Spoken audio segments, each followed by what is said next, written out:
As और corners के बारे में हम देखेंगे कि हमारे इर्द गिर्द बहुत सारी चीजें यहाँ पर हैं। ये इस वक्त हम इस क्लास रूम के अंदर हैं, तो यहाँ पर बहुत सारी चीजें हमारे इर्द गिर्द हैं।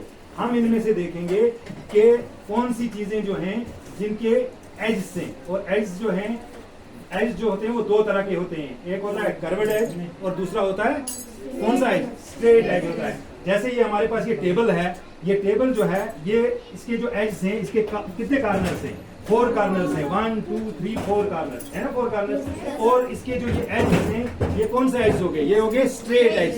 इनको क्या बोलेंगे हम? Straight edge. इसी तरीके से हमारे पास ये देखो, ये एक हाफ सर्कल है ना, ये हमारे पास सर्कल। इसके जो एज जो हैं ये, इसको हम कौन से एज बोलेंगे? गुड, इसको बोलेंगे हम कर्वेड एज। एक साइड में इसका कर्वेड एज है और दूसरे साइड में इसका कौन से एज से? स्ट्रेट एज से। इसी तरीके से हमारे रूम के अंदर और भी, मतलब जैसे ये व्हाइट बोर्ड हमारा है, इसके जो एज से, एज को हम क्या बोलेंगे? कौन से एज से? ये स्ट्रेट एज से। इसी तरीके से हमारे पास अगर ये एक वॉच है, ये जो आप देख रहे हैं घड़ी जो है, ये आप देख रहे हैं दीवार के ऊपर, तो ये बिल्कुल क्या है? ये सर्कल में है, तो इसके क्या है? कर्व्ड एज है, मगर इसके क्या कॉर्नर्स नहीं है। इसी तरीके से हमारे पास ये स्क्वायर है, ये देखो, ये टीएलएम में आपको दिखा रहा हूं, ये हमारे पास एक स्क्वायर शेप है कि नहीं? तो इसके क्या है? कॉर्नर्स हैं। कितने कॉर्नर्स हैं इसके?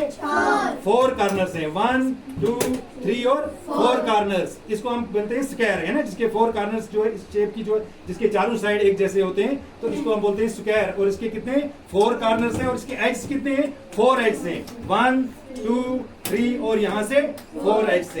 इसी तरीके से आप देखते हैं ये ट्रायंगल है। ये कौन सी शेप है? ट्रायंगल है। ट्रायंगल है और इसके कितने कॉर्नर्स हैं? 3 कॉर्नर्स हैं। गुड, कौन कौन सा कॉर्नर? 1 2 और 3। और इसके एज कितने हैं?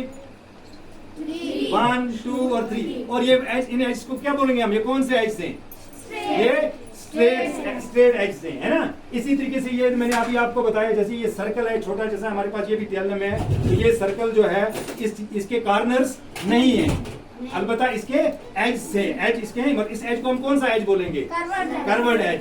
तो इसी तरीके से हमारे पास अगर ये ग्लोब है ना, ये ग्लोब, तो क्या ग्लोब जो है इसके एज से?